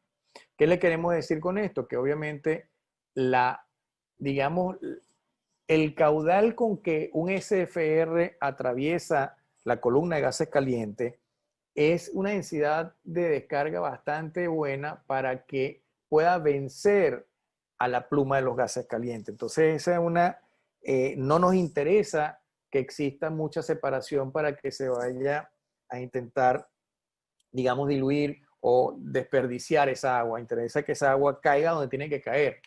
Y por ello es que ustedes ven que el control o la extinción, en este caso con los SFR, es mucho más corta en tiempo que lo que teníamos en el caso del modo de control, que es la lámina anterior. En el caso del objetivo, que es importante, ¿por qué existe el modo de control? Porque a nosotros lo que nos interesa es que no exista la escalada del incendio para ninguno de los lados. Cuando se active un rociador o un conjunto de rociadores, el daño no pase de donde estaba el incendio inicialmente. Todos saben y sabemos que eventualmente cuando estamos en este tipo de circunstancias, cuando un incendio va creciendo, ya se torna incontrolable. Bien, vamos entonces caminando. La idea cuál es, que nosotros cuando estamos con una densidad de descarga que logramos realmente que nuestra descarga es mayor que lo que requerimos, entonces sí vamos a apagar el incendio. Pero si la descarga es menor de la que vamos a requerir, lamentablemente el incendio no lo vamos a apagar. Y ahí es donde vamos a decir que botamos el agua. En este video vamos a ver muy rápidamente lo que sucede. Ahí ustedes están viendo 40 pies. Y los espacios longitudinales y transversales están dejados justamente para que el incendio llegue lo más rápido posible a activar los rociadores. Desde que el incendio está, si no tuviera esos espacios, fuera muy dificultoso activar el rociador. Así que vamos viendo pues cómo va creciendo. Y voy a irlo adelantando.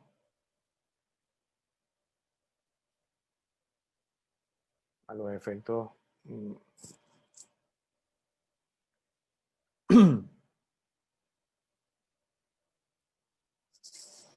Hay dos rociadores más, ahora que se va a activar el tercero, y ustedes ven cómo va penetrando ese último, va poco a poco dominando a la columna del incendio, y ahí lo que estamos es evitando que ese incendio no se nos propague y vaya a mayores.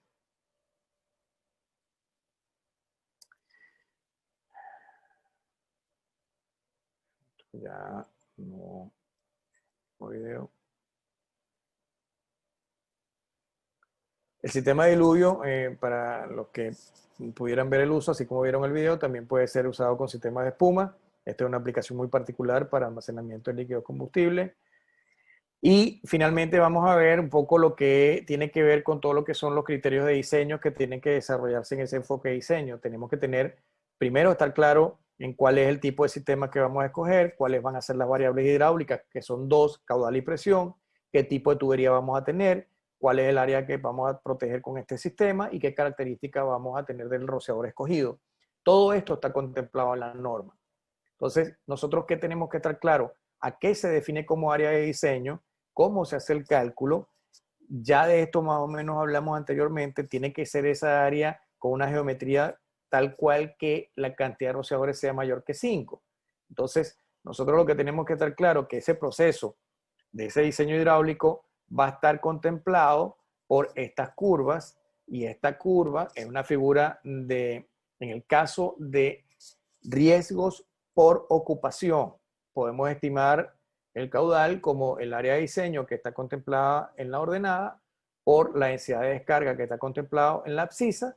Al escoger, la norma indica que un punto de la curva, cualquiera que este sea, nosotros podemos escoger cuando vayamos a diseñar. Lo que es importante es que lo demostremos en nuestro cálculo hidráulico. Y obviamente tenemos que tener, esto sirve para hacer un cálculo teórico, un estimado. Tenemos que sumarle el caudal de las mangueras, ya vamos a ver de dónde se viene. Y ¿qué es lo que es importante? La norma también nos va a dar esta tabla donde nos indica claramente. Mi sugerencia es que tomen siempre el total combinado de mangueras exteriores e interiores, y como ustedes pueden ver, en el caso que nos ocupa, para riesgo leve hay 100, 250 y 500, dependiendo de qué tipo de riesgo, pero en la duración también pueden ver cómo hay dos números en el caso del riesgo ordinario y en el caso del riesgo extra. ¿De qué va a depender cuándo se usa uno u otro? Ese número se usa justamente cuando nuestra señal está siendo monitoreada por un sitio permanentemente atendido.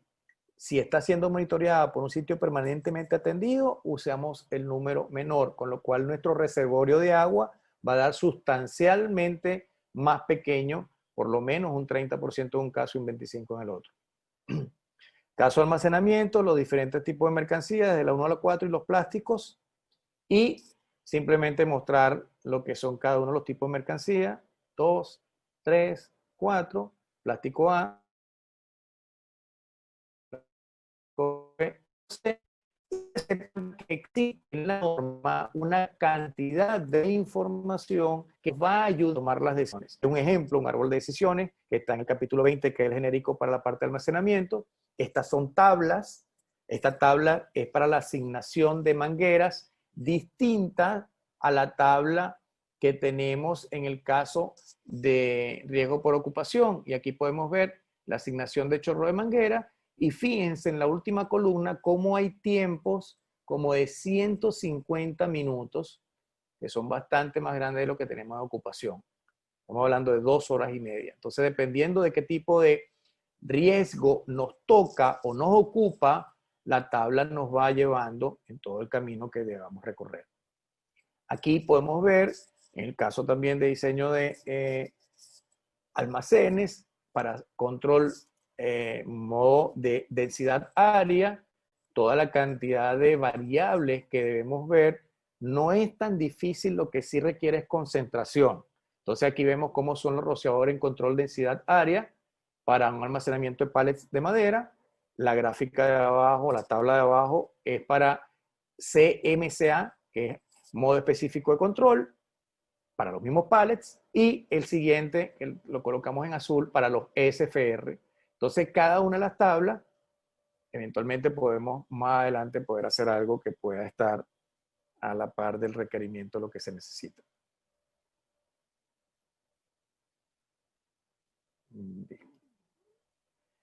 Ocupaciones especiales es el tipo de características que los que habíamos hablado. O sea, aquí tenemos laboratorio, hay una norma específica, la 45 NFPA. Aquí ustedes conocen que existe la norma 75 y 76 y la 2001 para todo lo que significa este tipo de riesgos. También sabemos que existe la NFPA 15 para el tipo de riesgo en los transformadores, en la generación de este caso son hidroeléctricas. Entonces es el capítulo de ocupaciones especiales. Caso de la memoria de cálculo es muy enfático. Aquí sí insisto mucho en la documentación técnica, qué debe tener y por qué lo debe tener. Vuelvo a lo que son estas variables hidráulicas. Esta memoria de cálculo debe tener un criterio de diseño que haya sido fundamentado en algún punto de la norma, porque nosotros vamos a trabajar para poder calcular cuáles son ese caudal y esa presión que requerimos para lograr nuestro objetivo de diseño. Vamos a dimensionar los diámetros de la tubería, vamos a ver los nodos tienen que plasmarse en un isométrico para poderlo revisar.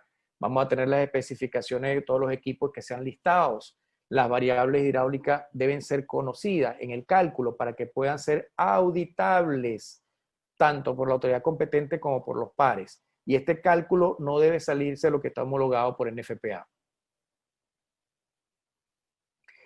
¿Qué es importante? Las normas que más o menos se trabajan en un sistema de rociadores, si quitamos la 14 porque no hayan montantes o gabinetes, estamos hablando de la parte que hay que identificar el riesgo, tenemos que tener nuestro suministro de agua con una bomba, tenemos que tener una red de tubería, si tuviéramos una planta o muy probablemente una red privada, tenemos que tener un reservorio de agua y todo después debe mantenerse como lo dice la 25. ¿Todo esto para qué? Para buscar nuestros objetivos de diseño que son caudal y presión.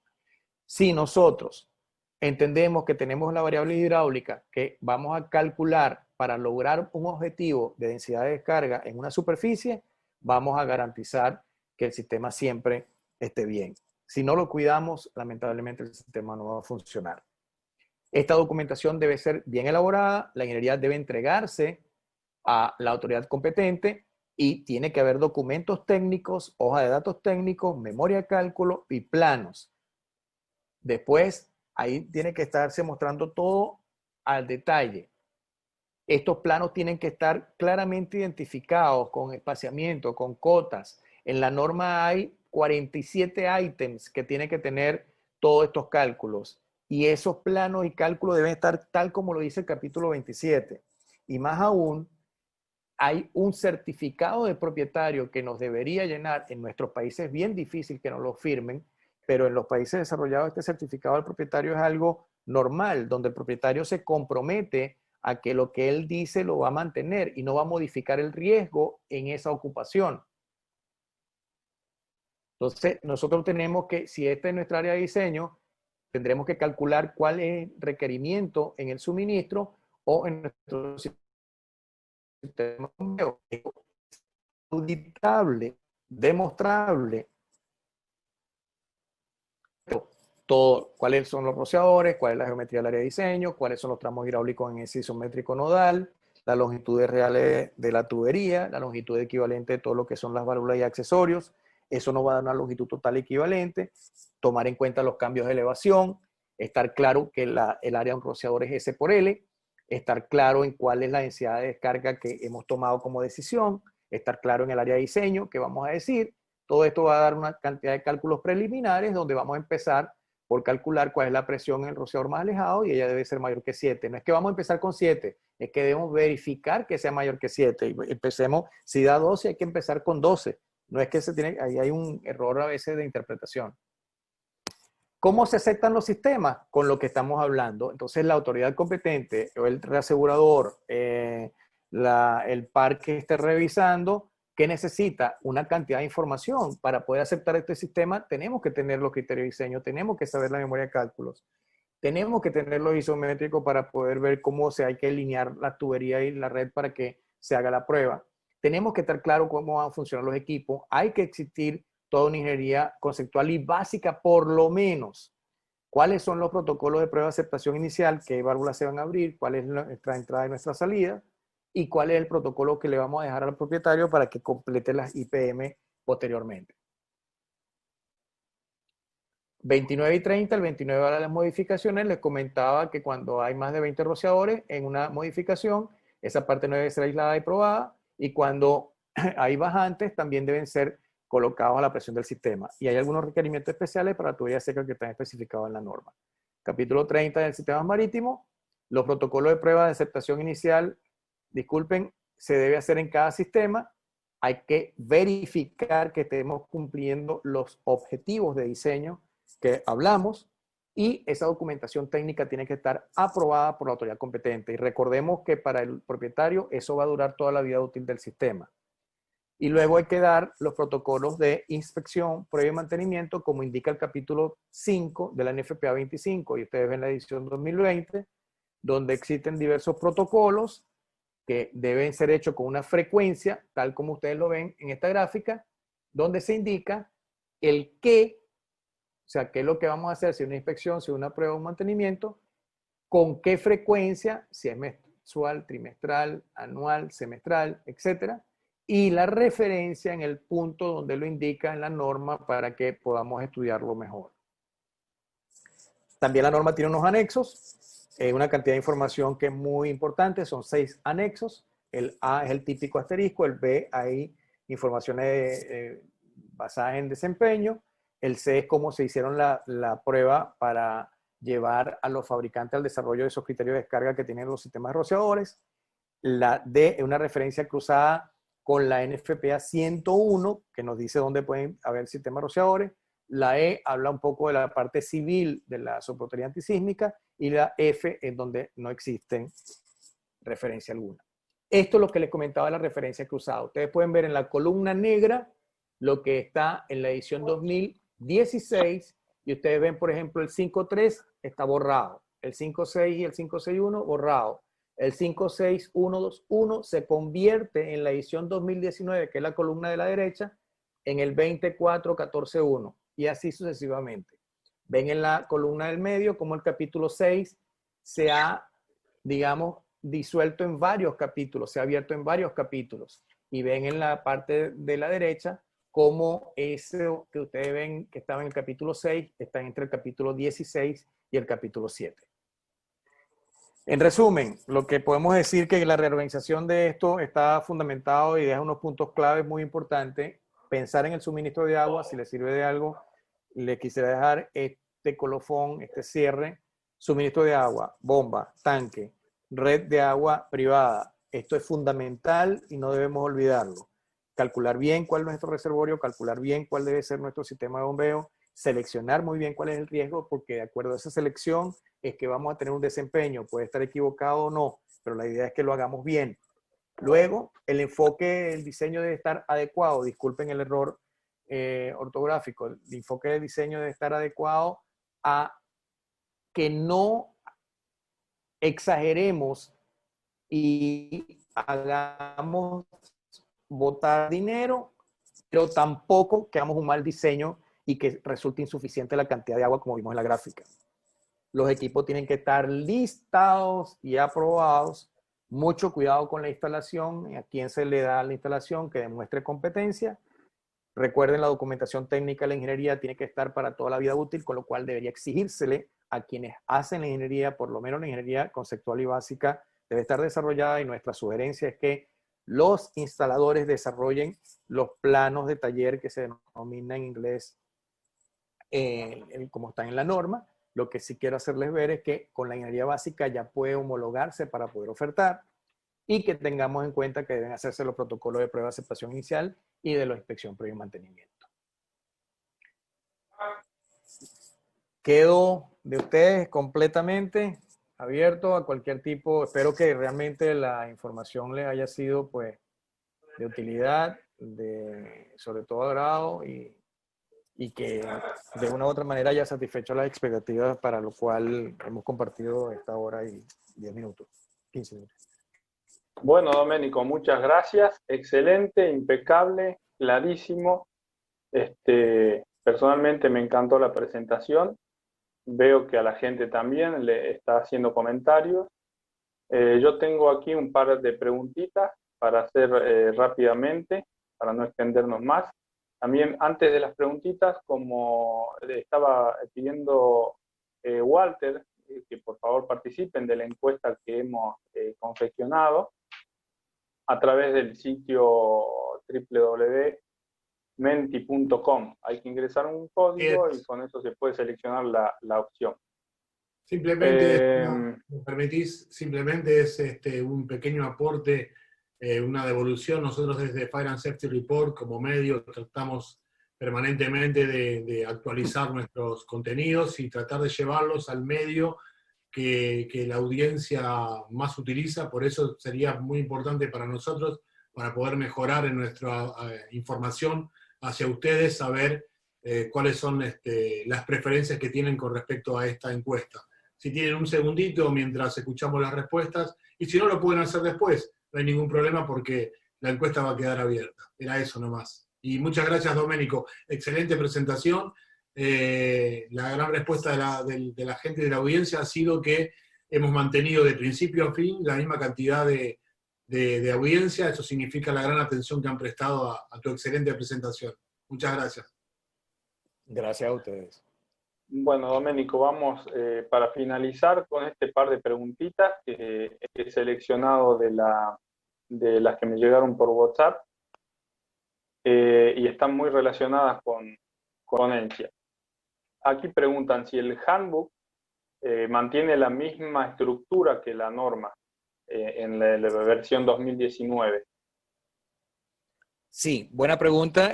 Totalmente. La ventaja que tiene un handbook en el caso de NFPA es que cuando estamos trabajando con la norma, nosotros el asterisco lo tenemos en el apéndice A al finalizar el último punto de los capítulos. En cambio, en el handbook tenemos el punto y el asterisco de Juntos. seguidas, pero aparte de eso, el handbook tiene una cosa muy importante, varias cosas. Una, que tiene una opinión editorial de lo que es NFPA, tiene lo que ellos denominan la esquina de diseño, que son tips de diseño, tiene lo que serían las preguntas que habría que hacerle a las partes interesadas, llamémoslo autoridades competentes o revisores de ingeniería, de manera que para quienes están en esto, y ustedes tienen, si les interesa, pues tengan una idea, son 550 páginas que tiene la norma en español y el handbook, aunque está en inglés, y sabemos que siempre hay menos palabras en inglés que en español, son 1153 páginas, tiene unos 4 o 5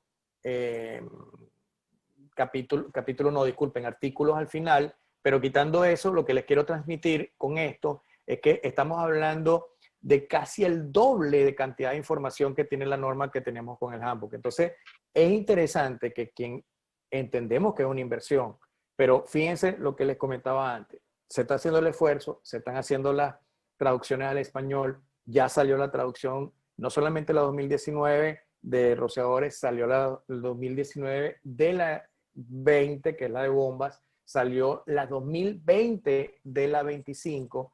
Entonces, se está haciendo un esfuerzo en FPA. Con esto, lo que siempre le insistiré a todos los que estén en este tipo de foro es enrólense en NFPA, ubiquen la norma con porque, y si pueden el handbook, porque quien está en la parte de diseño le es una herramienta fundamental. Es muy, muy, muy bueno el handbook. Sí, es información muy rica, comparto. Sí. Otra pregunta más. En futuras ediciones de la NFPA 13, después de esta 2019, la 2022, ¿se va a mantener la misma estructura? Hasta ahora sí, pero fíjate, sí, te digo cosas que sabemos que están trabajando. La parte de los, de lo que es la parte remota, COVID, Dixit, de lo que es la parte de la activación de los rociadores con los detectores, en la parte para activar porque tenemos la detección más rápida. Entonces ya la 72 está tratando de que la 13 ya contemple esto, la 25 ya se ve cómo se tiene que trabajar con este tipo de inspecciones. Probablemente no tengo una garantía todavía para hablarlo con propiedad, pero sí sé que se está trabajando lo de las pendientes en los techos. Entendemos que en los países desarrollados no se construye con pendientes mayores a 16%, pero en nuestro caso sabemos que ya existen, con lo cual ojalá las nuevas tratemos de estar dentro del carril, pero sí hay investigaciones, ya el Fire Research ha sacado 2 investigaciones de esta parte y sé que vienen por ahí los tiros, pero quien esté interesado, todas estas reuniones están en la página en nfpa.org/13 y ahí están, esas son reuniones públicas, están el consumo nuestro, cualquiera que quiera lo puede ver. Muy bueno, gracias, Domenico. Una última pregunta, ya que habían como, estaba liberado a la posibilidad de las nuevas tecnologías de los diferentes fabricantes y sus diferentes ensayos, la pregunta viene a qué visión tiene NFPA de los rociadores, de los nuevos rociadores SFR K34, que nos sirven para proteger almacenamientos de grandes alturas, evitando rociadores en estantería. Bien, fíjate, te digo algo similar. Todo lo que NFPA siempre va a decir es lo mínimo que debas tener. ¿Qué están haciendo los fabricantes? NFPA deja una rendija, la estamos aprovechando, porque así como tienes ese, también tienes el otro fabricante que te dice, yo nada más con colocar pisos virtuales, me hace falta solamente rociadores en estantería y no me hace falta rociadores en el techo, por ejemplo. Entonces, ¿qué quiero? Y ambas están bien, ambas posiciones son válidas. Tenemos ahora las divisiones verticales, tenemos las divisiones horizontales. Todo esto, recuérdate que NFPA promueve algo cuando ya lo tiene demostrado, y por eso es muy bueno quien tenga chance de leerse el apéndice, en este caso el apéndice C, B y C, se lo recomiendo. Porque allí está denotado cómo trabajan fabricante, laboratorio y luego como NFPA lo cita. No es una prueba, son años y años, y entonces llegan hasta un nivel, y después llegan al otro un poco más arriba, y después llegan al otro más arriba, y así van. No es un trabajo de un día, es lo que le quiero transmitir. ¿Qué quiero decirte con esto? Que los ciclos son de 3 años, pero en el mid-time, en esos 3 años, los fabricantes van desarrollando, y lo bueno que tiene, por eso dejo un capítulo en FPA, pero claro, aprieta un poco la tuerca cuando dice que el factor de seguridad debería ser más o menos el 50%, pero así será de bueno para el fabricante. Imaginémonos, pensemos en lo que hemos visto en estas presentaciones de los fabricantes que nos han hablado de desarrollos extremadamente altos, la cantidad de dinero que se han ahorrado los propietarios.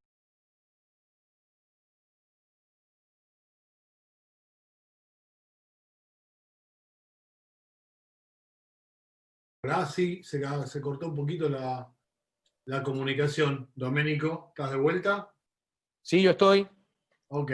Bueno, quería, para ir cerrando, un poquito de mandarte a ver los saludos, varios que tenemos aquí. Carlos Calabrese, muy buena presentación. Magalí Evelyn Carro Pérez, felicitaciones, muy buena charla. Karina Silgado, llegué tarde, pero muy buena la presentación. Débora Tomé de Brasil, gracias por la presentación.